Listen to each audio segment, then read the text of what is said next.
my heart is to love the Lord my God with all my heart fervently, and to please Him and to do His will, whatever it is, I want it. It takes the hard places.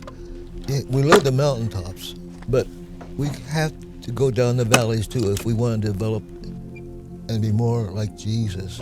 So God uses the hard times to mold us and shape us in the image of His glorious Son. So I asked the Lord for the hard times because I want to be in His image.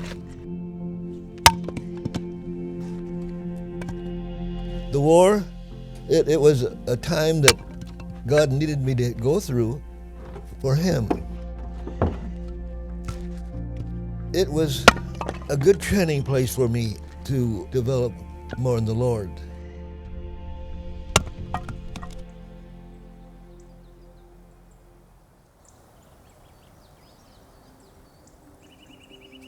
I was born in 1925, September 28. I accepted Christ when I was 17 years old. What I read was 1 John 1:9.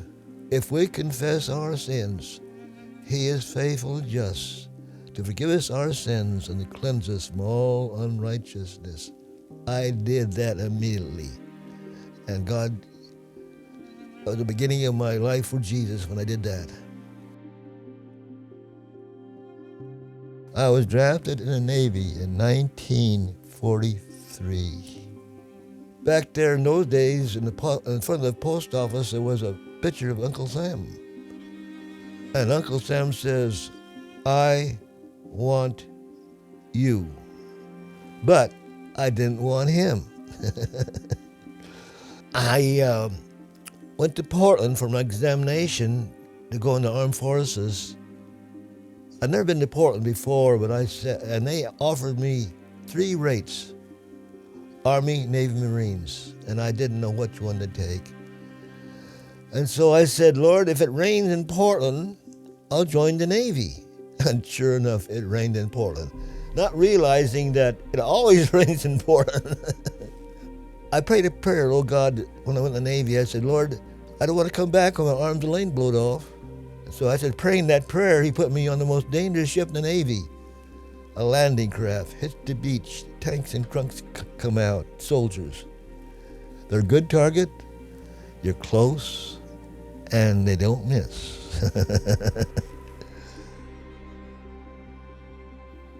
God heard my prayer, and He put me on a training ship.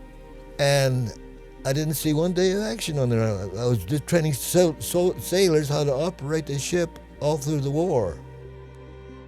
Our ship had the job of training these sailors how to operate that LST ship. Did this for 2 weeks out in the ocean, and then we go back to Norfolk, Virginia, and we get another group and go out again. When the war ended with Germany, the war was still going on with Japan. So we went down from Norfolk down to the Panama Canal to Pearl Harbor, got a load of equipment, went down the Marshall Islands, and came back to Pearl Harbor, and then the war was over. The terms and conditions upon which surrender of the Japanese imperial forces is here to be given and accepted are contained in the instrument of surrender now before you. Over the loudspeaker said, Japan has surrendered. Now you're on your way to Japan. I went to Sasebo, Japan, the naval base for Japan. Went to Yokohama. Went to Tokyo. After Tokyo, we went to Nagasaki. And I went there by myself. I walked in that bombed out city, right in the middle of it.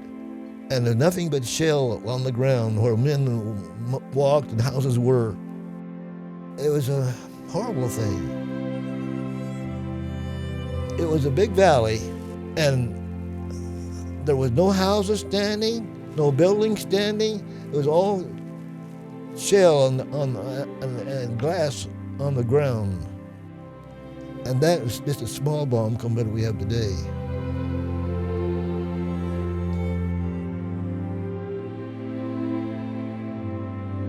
Well, when I got out of the service, I went to where my parents were down in Compton, California.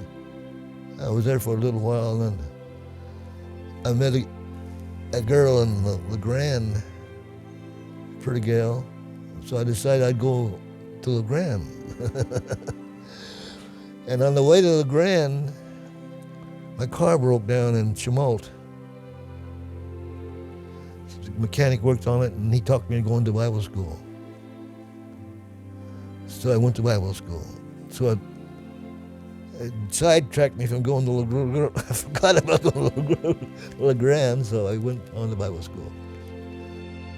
I went to Bible Institute in Eugene for 3 years, graduated, got married, and then I went down to Idaho for a little while, and then came back and went to barber school and became a barber. I was a barber over 50 years. Do I still cut hair? Just 2 people is all.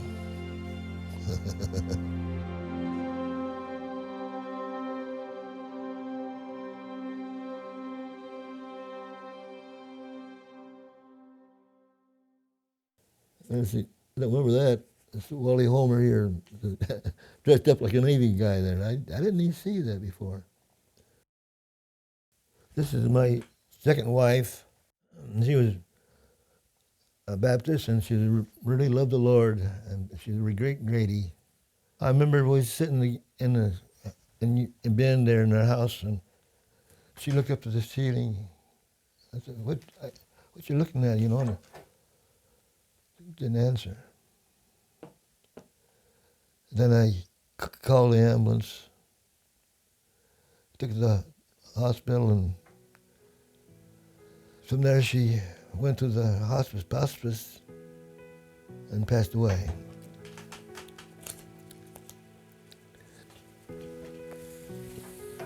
This is a picture of the sailors is with.